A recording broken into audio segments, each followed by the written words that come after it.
Mga kapuso, huling araw po ngayon ang pagpa-file ng annual income tax returns. Makibalita tayo sa BIR office sa Quezon Avenue at naroroon live si Von Aquino. Von.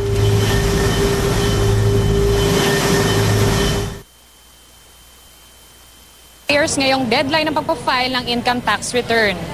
Alas 4 pa lang na madaling araw ay mangilan-ngilan ng taxpayers ang nagtungo rito sa BIR Region 7 office. Ayon sa kanila, mas mabuti raw na mauna sa pila kaysa makipagsabayan sa mga pa-file mamaya.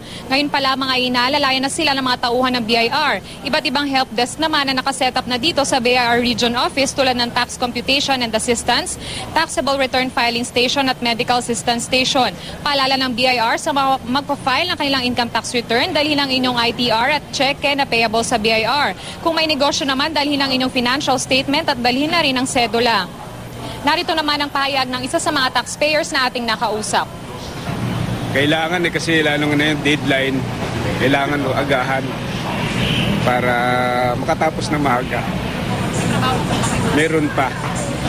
Sa totoo nga, ito ngayon, tinanghali ako dahil may nakalimutan ako sa bahay kaya bumalik ako. Pagdating ko dito, mahaba na pala yung pila.